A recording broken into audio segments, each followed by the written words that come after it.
Emma's hands were shaking as she stared at the floor of her garage. Something was very, very wrong. The puddle beneath her car wasn't oil. It was brake fluid. And when she bent down and looked closer, her heart stopped. Someone had cut the brake line. On purpose. This was an accident. Someone wanted her dead.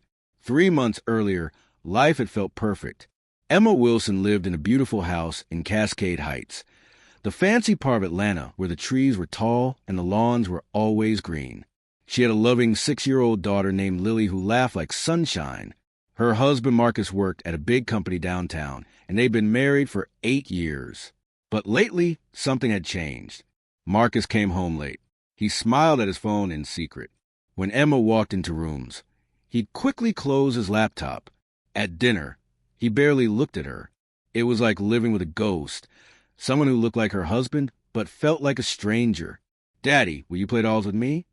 Lily asked one evening, tugging on Marcus's sleeve. "Not now, sweetie," Marcus said, his eyes glued to his phone. "Daddy's busy." Emma watched her daughter's face fall. That look, the sadness in Lily's eyes, made Emma's stomach twist. Something was stealing her husband away, and she needed to know what it was. One Saturday afternoon, Emma followed Marcus. She felt silly doing it, like a spy in a movie, but she had to know the truth. She watched him drive to a coffee shop downtown. And there, sitting at a table by the window, was a woman. The woman was stunning. She had long, dark hair that fell like a waterfall down her back. Her lips were painted bright red, and she wore a dress that sparkled even in the afternoon light. When Marcus sat down, the woman reached across the table and took his hand. Emma's heart cracked like glass.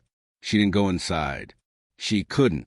Instead, she drove home with tears streaming down her face, gripping the steering wheel so tight her knuckles turned white.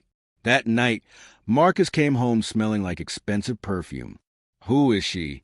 Emma asked quietly. Marcus froze. "Who's who?" "The woman you met today, at the coffee shop." For a moment, Marcus looked scared. Then his face went hard. "Her name is Diana. Diana Reed. She's a friend from work." "Friends don't hold hands like that," Emma whispered. Marcus didn't answer.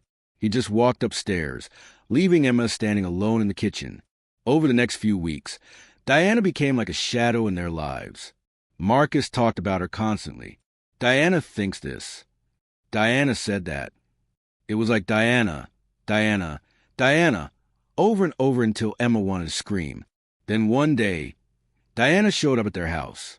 "Hi, you must be Emma," Diana said with a smile that didn't reach her eyes. "Marcus has told me so much about you."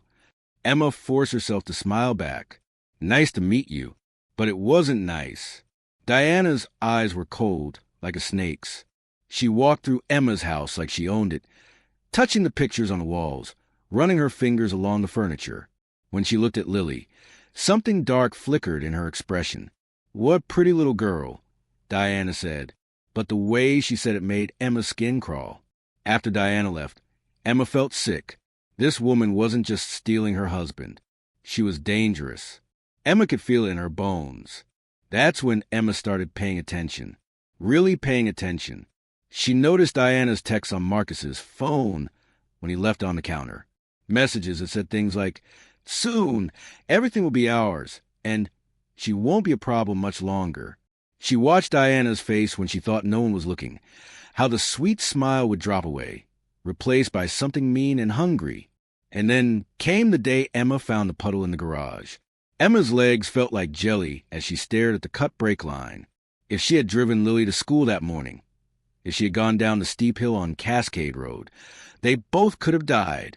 This wasn't just about a broken marriage anymore. This was murder. Emma's first instinct was to call the police. But then she stopped. What if Marcus was in on it? What if he wouldn't believe her? What if Diana had covered her tracks so well that nobody would believe Emma at all? No, she needed proof. Real proof. Emma pulled out her phone and called the one person she trusted more than anyone in the world. Her Aunt Rosa. Aunt Rosa had raised Emma after her parents died. She was tough as nails, smart as a whip, and didn't take nonsense from anybody. If anyone could help, it was her. "Baby girl, what's wrong?" Aunt Rosa answered on the first ring. Aunt Rosa, Emma's voice shook. Someone tried to kill me. There was a pause. Then Aunt Rosa's voice came back, steady and strong. Tell me everything. Emma told her about Marcus and Diana, about the strange messages, about the brake line in the garage. Listen to me carefully, Aunt Rosa said. Don't touch that car. Take pictures of everything. And then you're going to do something very brave. What? Emma asked. You're going to disappear. Emma's heart pounded. What do you mean? If Diana thinks you're dead, she'll get sloppy. She'll make mistakes. And that's when we catch her. Aunt Rosa's voice was fierce. But we have to be smart. We have to protect Lily. And we have to make Diana believe that her plan worked. Emma looked at the cut brake line again. Fear twisted in her stomach. But underneath the fear was something else. Something stronger. Anger. This woman had come into her home. She'd stolen her husband. She'd tried to kill her. And worst of all, she'd threatened Lily. Sweet, innocent Lily who still believed the world was good and safe. No more. Tell me what to do, Emma said. And so, Aunt Rosa and Emma made a plan. A dangerous, terrifying, brilliant plan. 3 days later, Emma's car went off the bridge on Cascade Road. The news cameras showed the wreckage, the twisted metal, the deep, dark water below. The reporters said there were no survivors. Everyone believed Emma Wilson was dead, but they were wrong. Emma was very much alive, and she was watching, waiting, planning. From the shadows, she saw Diana's face when the news broke. Diana didn't look sad. She looked satisfied, like she won a game. Marcus cried. But were those real tears? Emma wasn't sure anymore. And little Lily sobbed so hard she couldn't breathe. That nearly broke Emma's heart in two. But Aunt Rosa held Emma back. Not yet, Aunt Rosa whispered. We have to wait. For Lily's safety. For justice. So Emma waited in Aunt Rosa's basement, watching the cameras they'd secretly installed in her house. She watched Diana move through her life like a thief, stealing everything Emma had built. But Diana had no idea what was coming. Emma wasn't just coming back from the dead. She was coming back for the truth. Emma watched the screen in Aunt Rosa's basement, her hands clenched into fists. On the monitor, Diana was walking through Emma's living room. Her living room, like she owned the place. It had only been 1 week since the accident. 1 week since the world thought Emma Wilson had died. But to Emma, watching from the shadows, it felt like a lifetime. Look at her, Emma whispered. She's not even pretending to be sad anymore. Aunt Rosa stood beside her, arms crossed. That's good, baby girl. The more comfortable she gets, the more she'll show her true colors. On the screen, Diana sat on Emma's favorite couch. She put her feet up on the coffee table, something Emma never allowed. Then she laughed, actually laughed, while Marcus sat in the corner, staring at nothing. Emma's anger burned hotter. But the worst part was watching Lily. Her sweet little girl looked lost. Lily wandered through the house like a ghost, clutching her stuffed bunny, Mr. Hoppers. She didn't smile anymore. She barely ate. And Diana didn't care. Lily, come here. Diana's voice crackled through the speaker. Lily walked over slowly, her eyes red from crying. Your mommy's gone now, Diana said, her voice syrupy sweet, but her eyes cold. But don't worry. I'm going to take care of you and your daddy now. She reached out to touch Lily's hair, and Lily flinched. Emma's heart shattered. Every part of her wanted to burst through that door and grab her daughter. But Aunt Rosa's hand on her shoulder held her back. Not yet, Aunt Rosa said firmly. We need more evidence. We need to catch her in the act. Emma nodded, tears streaming down her face. I know, but it hurts so much. I know it does, baby. I know. The next day, things got worse. Emma watched as Diana yelled at Lily for spilling juice on the carpet. Clumsy little brat. Diana shouted, Your mother may have let you get away with everything, but I won't. Then Diana did something that made Emma scream at the screen. She slapped Lily across the face. The sound echoed through the speakers. Lily fell to the floor, her small hand touching her red cheek, too shocked to even cry at first. Then the sobs came, big, gulping sobs that broke Emma's heart into a million pieces. Marcus rushed in from the kitchen. "Diana, what are you doing?" Disciplining her, Diana said coolly, "Something you should have been doing all along." Marcus looked uncomfortable, but he didn't defend Lily. He just stood there, weak and useless. Emma was shaking with rage. "I'm going to destroy her," she whispered. "I'm going to make her pay for every single thing she's done." Aunt Rosa was already on the phone. "We're documenting everything. Every slap, every cruel word. The police will see all of this." But Emma knew they needed more than child abuse charges. They needed to prove Diana had tried to kill her. They needed to show the world exactly who Diana Reed really was. That's when Aunt Rosa's detective friend, James Monroe, came through with shocking information. "You're not going to believe this," James said, spreading papers across Aunt Rosa's kitchen table. Emma leaned in close, her heart pounding. "Diana Reed isn't even her real name," James explained. "Her real name is Diana Cross, and she's done this before." "Done what before?" Emma asked. James pulled out a photograph. It showed Diana with a different man, older, wealthy-looking. "This is Robert Chun. He was a millionaire in Savannah 5 years ago. Diana met him at a charity event. 6 months later, they were engaged. 3 months after that, Robert died in a mysterious car accident." Emma's blood ran cold, just like she tried to do to me. "Exactly," James nodded. "But here's the kicker. Diana wasn't alone. She had a partner, a man named Victor Kane." He showed another photo. Victor was tall and dangerous looking, with cold eyes and a mean smile.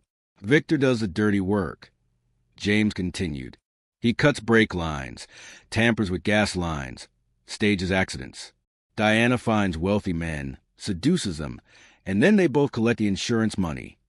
They're con artists," Aunt Rosa said. "Killers. How many people have they hurt?" Emma asked, her voice barely a whisper. James looked grim. "Robert Chin is dead. There are 2 others we suspect, Mark Peterson in Charleston and William Foster in Miami. Both died in accidents. Both had been dating Diana. And both had million-dollar life insurance policies." Emma felt sick. "And Marcus, he has life insurance too. A big policy. $2 million, James confirmed. "If you had died in that accident, Diana wouldn't have gotten it. Marcus would have. But I'm betting their plan was to get Marcus to marry Diana and then have Marcus die too," Emma finished, her voice hollow. "And Diana would get everything. The insurance money, the house, everything." The room went silent. Emma had known Diana was dangerous. But this was so much bigger than she'd imagined. Diana and Victor were professional killers. They'd done this before. They'd killed innocent people. And now they were living in her house, around her daughter. "We have to stop them," Emma said. "Not just for me. For everyone they've hurt. For everyone they might hurt next." James leaned back in his chair.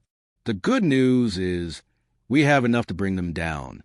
The brake line tampering, the videos of Diana abusing Lily, and the connection to Victor Kane and the previous deaths. But we need to catch them together. We need Victor to show up so we can tie them both to the crimes." "How do we do that?" Emma asked. A slow smile spread across Aunt Rosa's face. "We give Diana exactly what she wants." The plan was brilliant and terrifying. Diana had been planning a memorial brunch for Emma. She'd invited all of Emma's friends, Marcus's co-workers, even people from Lily's school. She was playing the role of the grieving friend, the supportive new partner, helping Marcus through his loss. But Emma knew the truth. Diana was throwing this brunch to celebrate, to show off her victory, to officially claim Emma's life as her own. "Let her have her party," Aunt Rosa said. "Let her think she's won. And then we hit her with everything." For the next 2 weeks, Emma and Aunt Rosa prepared. They organized all the evidence. The videos of Diana hitting Lily, the records of the cut brake line, the photos linking Diana to Victor Kane, the files on the dead men from Savannah, Charleston, and Miami. James worked with the police, getting warrants ready. They planted tiny cameras in Emma's house to catch Diana when she met with Victor. And Emma Emma practiced what she would say when she finally revealed the truth. Through it all, Emma watched her daughter on the monitors. Lily was so sad, so small, so broken. One night, Diana tucked Lily into bed, roughly, without care. "Your mommy's not coming back," Diana said. "So, you better get used to me." Lily hugged Mr. Hoppers tight. "I miss my mommy," she whispered. "Well, she's dead," Diana said flatly. "Dead people don't come back." Emma wiped away her tears and whispered to the screen, "Yes, they do, baby. Mommy's coming back. I promise." 3 days before the brunch, Victor Kane finally showed up. Emma watched as Diana let him in through the back door late at night. Marcus was already asleep upstairs. Diana and Victor sat in the kitchen, talking in low voices. But Emma and Aunt Rosa had planted microphones everywhere. "Did you get the insurance paperwork?" Victor asked. "Not yet," Diana replied. "Marcus is dragging his feet. He's more broken up about Emma than I expected." Victor snorted. "You're losing your touch." "Shut up," Diana snapped.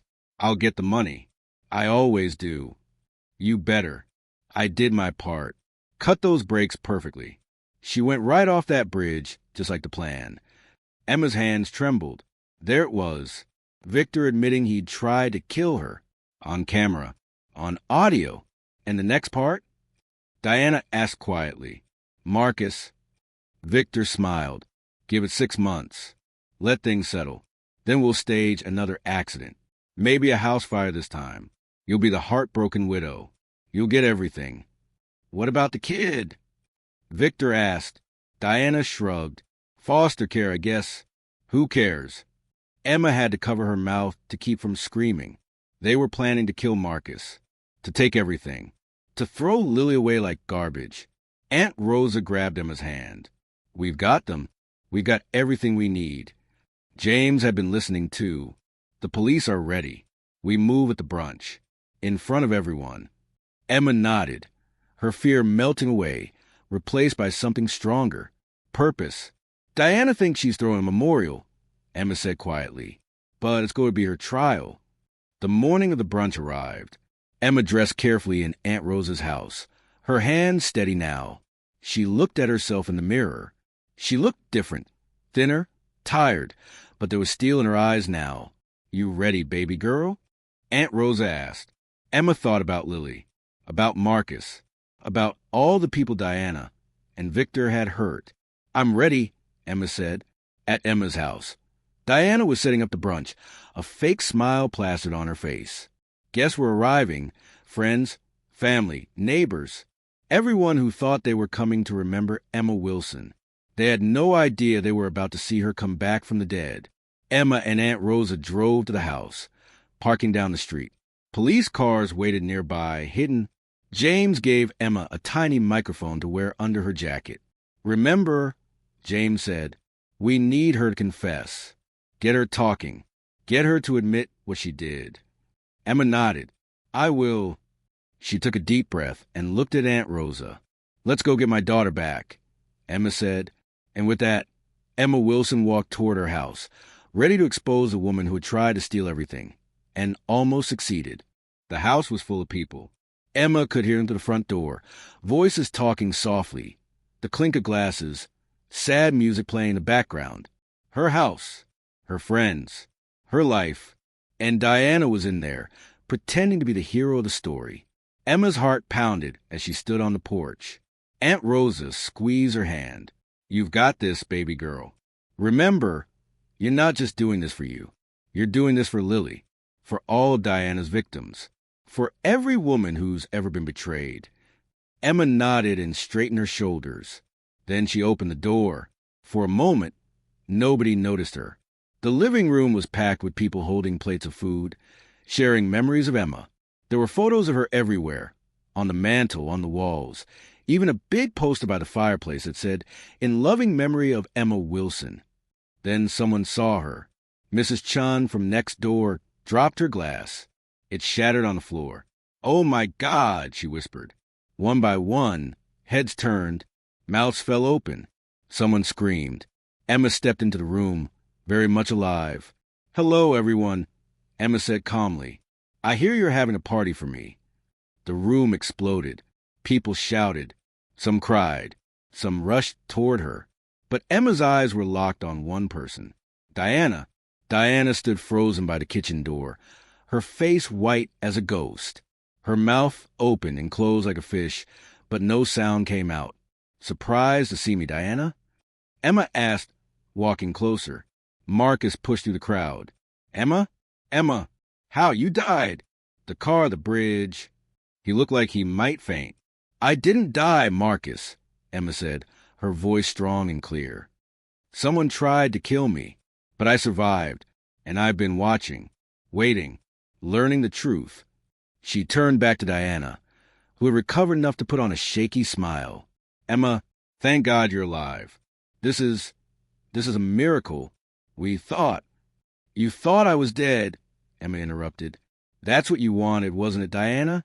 You cut my brake lines. You tried to murder me. What? No, that's crazy. Diana looked around at the shocked faces. She's confused. The trauma. I'm not confused, Emma said. She pulled out her phone and connected it to the TV. I have proof, and everyone here is going to see it. The TV screen flickered to life. The first video started playing, the brake line in the garage, clearly cut. Emma's voice explained what she'd found. People gasped. Then the next video played. Diana slapping Lily. Diana yelling at her. Diana saying cruel, terrible things to a 6-year-old child who just lost her mother. Women in the crowd started crying. Men shook their heads in disgust. This isn't what it looks like. Diana started. There's more, Emma said coldly. The next video showed Diana and Victor in the kitchen 3 nights ago. Their voices came through crystal clear. Did you get the insurance paperwork? Cut those brakes perfectly. She went right off that bridge, just like the plan. We'll stage another accident, maybe a house fire. You'll be the heartbroken widow. The room went dead silent. Diana's face changed. The fake sweetness melted away. Her eyes went hard and mean. You stupid woman, she hissed. You should have stayed dead. But I didn't, Emma said. And now everyone knows what you are. That's when Detective James Monroe walked in with 4 police officers. Diana Cross, you're under arrest for attempted murder, child abuse, conspiracy to commit murder, and fraud. Diana tried to run, but the officers were faster. They grabbed her arms and pulled them behind her back. The handcuffs clicked shut. This isn't over. Diana screamed as they dragged her toward the door. You can't prove anything. Actually, we can, James said calmly. He held up a thick folder. We have evidence linking you to 3 other deaths. Robert Chin in Savannah, Mark Peterson in Charleston, William Foster in Miami. You and Victor Kane have been running this con for 5 years. It's over, Diana. As the police took Diana away, another car pulled up outside. More officers brought out Victor Kane in handcuffs. He'd been arrested at his apartment an hour ago. Diana saw him and screamed, Victor, do something. But Victor just hung his head. He'd already confessed everything to save himself from the death penalty. Emma watched them both get pushed into separate police cars. 5 years of lies. 3 dead men. 1 almost dead woman. But not anymore. Justice had arrived. After the police left, the house slowly emptied. Friends hugged Emma, crying and saying they couldn't believe she was alive. Some apologized for not seeing the truth about Diana. Others promised to testify in court. Finally, only Emma, Aunt Rosa, and Marcus remained. Marcus looked broken. Emma, I'm so sorry. I didn't know. I swear I didn't know what she was planning. I thought she cared about me. Emma looked at the man she'd been married to for 8 years. She felt sad, but not angry anymore, just tired. You were weak, Marcus, Emma said quietly. You let her into our lives. You believe her lies. You didn't protect our daughter. I know, Marcus whispered, tears running down his face. I know, and I'll never forgive myself. You need help, Emma said. Therapy, real help, because if you want to be part of Lily's life, if you want to be her father, you need to be stronger than this. Marcus nodded. I'll do anything.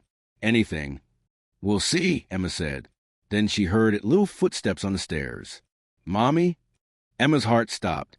She turned and saw Lily standing on the bottom step, clutching Mr. Hopper's, her eyes huge. Lily, Emma breathed. Mommy, Lily shrieked. She ran across the room and threw herself into Emma's arms. Mommy, Mommy, Mommy, you're alive. You came back. Emma held her daughter tight, so tight she never wanted to let go. Lily was crying. Emma was crying. Even Aunt Rosa was wiping her eyes. I'm here, baby, Emma whispered into Lily's hair. Mommy's here, and I'm never leaving you again. Never. That mean lady said you weren't coming back. Lily sobbed. She said dead people stay dead. Well, she was wrong, Emma said, pulling back to look at her daughter's face. Because love is stronger than anything, Lily. My love for you brought me back. And nothing will ever take me away from you again. Lily hugged her mom even tighter. I love you, Mommy. I love you too, baby. So much. 3 months later, Emma stood in the courtroom. Diana and Victor sat at separate tables with their lawyers. Diana looked different now. No fancy dresses, no red lipstick. She wore an orange jumpsuit and handcuffs. She looked small and mean and defeated. The judge read the verdict. Diana Cross, you've been found guilty of 3 counts of first-degree murder, 1 count of attempted murder, multiple count of fraud, and child endangerment. You are sentenced to life in prison without the possibility of parole. Diana didn't even blink. Victor got the same sentence. As they were led away, Diana turned and looked at Emma one last time. Emma stared back, unafraid. You lose, Emma mouthed. Diana's face twisted with hate, but it didn't matter. She was going to prison forever. She would never hurt anyone again. Outside the courthouse, Emma held Lily's hand. Aunt Rosa stood beside them. Marcus was there too. He'd been to therapy like Emma asked. He was trying to be a better father. It would take time, but at least he was trying. What happens now, Mommy? Lily asked. Emma smiled. Now we go home, our real home, and we start over. They'd sold the house in Cascade Heights. Too many bad memories. Emma had bought a smaller, cozier house closer to Aunt Rosa. It had a big backyard where Lily could play. It had a porch where Emma could drink coffee in the mornings.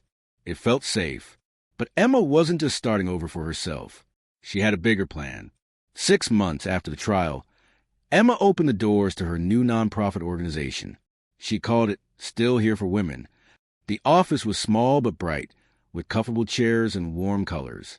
On the wall was a big sign that said, You are not alone. You are stronger than you know. Still Here for Women helped women who were trapped in dangerous relationships, women who were being abused, women who needed to escape but didn't know how. Emma taught them what she'd learned: how to document abuse, how to gather evidence, how to make a safety plan, how to protect their children, how to be smart and brave and survive. My story could have ended in that river. Emma told her first group of women, but it didn't, because I chose to fight. I chose to be smarter than the person trying to hurt me. And you can do the same thing. The women listened, their eyes full of hope and fear and determination. You deserve to be safe, Emma continued. You deserve to be happy. You deserve a life free from fear. And I'm going to help you get there. One woman raised her hand. What if I'm not as brave as you? Emma smiled. I wasn't brave at first. I was terrified. But you know what I learned? Courage isn't about not being scared. Courage is about being scared and doing it anyway. For yourself, for your children, for the life you deserve. The room was quiet for a moment. Then one woman started clapping. Then another. Then all of them were clapping. Some crying. All of them feeling something they hadn't felt in a long time. Hope. That night, Emma tucked Lily into bed. Mommy, I'm proud of you, Lily said sleepily. I'm proud of you too, baby, Emma said, kissing her forehead. Why are you proud of me? Because you survived something really hard. Because you're still kind even though someone was mean to you. Because you're strong and brave and wonderful. Lily smiled, just like you. Emma's heart swelled, just like both of us. She turned off the light and walked downstairs. Aunt Rosa was sitting in the kitchen, drinking tea. "Another good day?" Aunt Rosa asked. "Another good day," Emma agreed. She looked around her new home. It was smaller than the old house, simpler, but it was filled with something the old house had never had: peace. Diana had tried to steal Emma's life.